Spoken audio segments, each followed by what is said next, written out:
In the day's other news, nearly 4,000 firefighters in Northern California are racing to defend the Lake Tahoe resort area from the massive Caldor fire. The raging inferno is just 16% contained and has destroyed nearly 700 structures. Traffic out of the area was heavy as thousands of residents and tourists evacuated.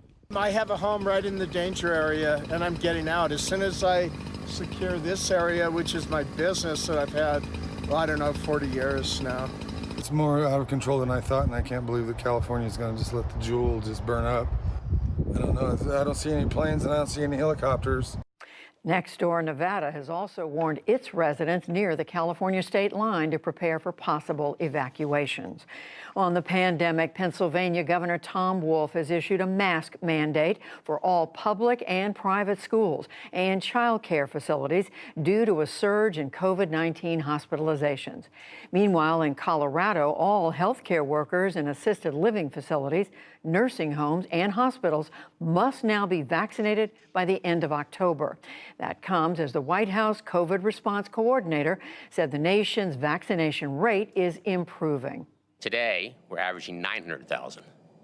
That's an 80% increase in the number of shots we're getting into arms each and every day. Importantly, we've accelerated the pace of first shots. In August, we got over 14 million. That's almost 4 million more first shots in August compared to the prior month, July. The European Union is also celebrating its progress. The EU announced that it has met its goal of fully vaccinating 70% of adults in the 27-nation bloc by the end of the summer. In Texas, a sweeping GOP bill to rewrite the state's election laws is now headed to the governor's desk. Both the state House and Senate gave it final approval today. The bill will restrict voting hours and empower partisan poll watchers, among other things. Governor Greg Abbott has said he will sign it into law. Virginia Governor Ralph Northam granted posthumous pardons today to 7 black men executed in 1951 for the rape of a white woman. He said that back then, the state's death penalty for rape was almost exclusively applied to black people. The so-called Martinsville 7 were convicted by all white juries. Northam abolished Virginia's death penalty in March. Jury selection got underway today in the fraud trial for Theranos founder Elizabeth Holmes. Her now defunct Silicon Valley startup company is accused of deceiving investors and patients by falsely claiming that its technology could run an array of medical tests using just a few drops of blood. She arrived at a federal court in San Jose, California, where around 170 prospective jurors will be interviewed. The 37-year-old has pleaded not guilty.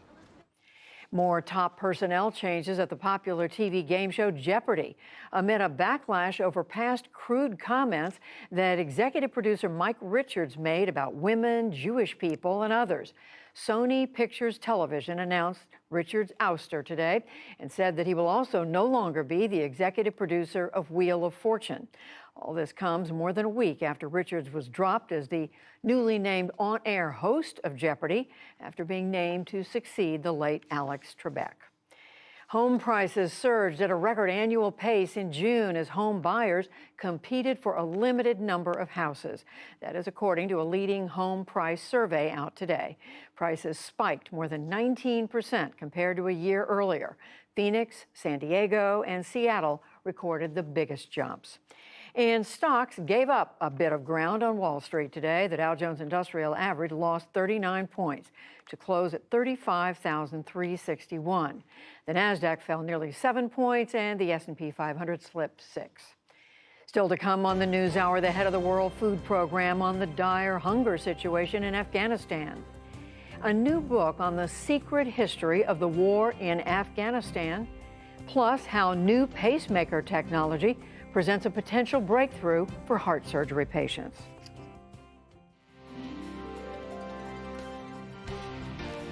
This is the PBS NewsHour from WETA Studios in Washington and in the West from the Walter Cronkite School of Journalism at Arizona State University.